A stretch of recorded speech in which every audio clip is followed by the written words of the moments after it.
I'm Rachel Padilla. I'm an artist. I'm working on my current series of art, which is called Call Me Coyote. Whenever I do a project like this, I research.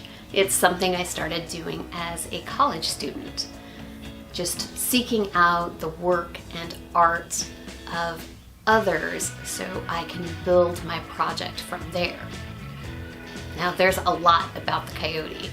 In folklore, for example, the coyote is often seen as clever, sneaky, or sly. There's a few pop culture references as well, one of which being Wile E. Coyote, a character I was already pretty familiar with as Saturday morning cartoons, specifically Looney Tunes, were a Saturday morning staple for me when I was growing up.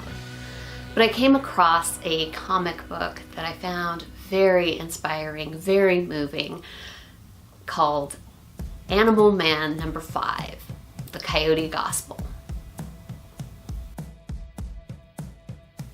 It starts on a desert highway in Death Valley. A hitchhiker is picked up by a trucker. As the miles stretch on for the trucker and the hitchhiker, we get a glimpse of the backstories of these characters. A creature on the highway is struck by the big rig, and the trucker continues down the highway. The reader has the opportunity to return to the creature that was left for dead on the road. It's a coyote, and it becomes apparent that there is something unique about this coyote. Painfully, the coyote's body repairs itself. Each broken bone is reset, while tissues and organs heal. Meanwhile, Animal Man purges his refrigerator of meat products, but he senses that something is amiss. A year later, we return to Death Valley, where the trucker has resolved to kill the devil. We don't know what all has happened in the elapsed time, but somehow this man has become convinced that hitting the coyote a year before has altered his life for the worse. He's determined to kill the creature once and for all. There's a violent and terrible assault against the coyote. He is shot, pushed off of a cliff, and boulders are dropped on him. He's in a terrible state when Animal Man encounters him. Desperate to be understood and to tell his story, he hands Animal Man a scroll which he carries around his neck. We learn that the coyote, named Crafty, is not of this world. He came from another world, a world where beast was set against beast in an endless round of violence and cruelty, with bodies that renewed themselves instantly and where no one thought to challenge the brutality of existence. Until one day, a day like every other since the beginning, Crafty wept at last and said, "No more." He went into the presence of the Creator and was punished for his rebellion. He was sent to spend eternity in the hell above. He was given new flesh and new blood and taught new pain, but held on to the hope that one day he might return to overthrow the tyrant.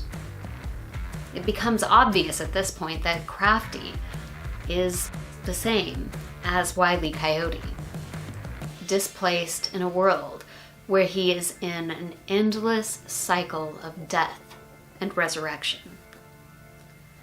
The tragic thing about this part of the story is that only the reader gains the insight into Crafty, as Animal Man can't understand the writing on the scroll. My only comfort as the reader was my knowledge that Animal Man absorbs the powers and abilities of animals in his proximity. So in the moment that Crafty's suffering is finally ended with a silver bullet, Animal Man takes on his essence. I have to point out that there are some really interesting qualities about the Coyote Gospel. The truck that initially hits Crafty is an Ajax Trucking Company truck, as opposed to the trucks that Wile E. Coyote is often hit by, that are Acme trucks. I looked up the lyrics of the song that was written into the comic at the moment that Crafty was hit, and it's a song called Roadrunner. And right in the middle of this comic book is a full-page Looney Tunes ad. It was as if the comic book that I was holding in my hands was in on the joke or in on the irony of it all. Another really unique thing is the breaking of the fourth wall. For the first time in the series, the paintbrush of the creator is seen in the backstory of Crafty. The reader becomes aware of the creator, just as Crafty had. And there's a brief consolation for me on the last page that Animal Man is now aware too. For the creator's paintbrush is seen for the first time in this plane of existence. It's so good. This level of self-awareness, the realization of being a character in a story, is something that is seen often throughout Looney Tunes. From Wile E. Coyote to Crafty Coyote and now to Animal Man, this knowledge is passed. It's a theme that is pursued and repeated throughout the rest of the Animal Man series until the writer himself, Grant Morrison, is written into the comic and confronted. It's a theme that really struck a chord for me for my own work on They Call Me Coyote. So what does this comic book have to do with my own work, and why does it inspire me?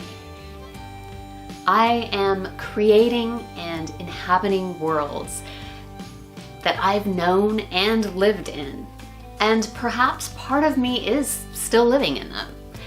The fact and the fiction, the creation and the creator, touching at certain points and then exploring the points at which they intersect. Thank you so much for your kind attention.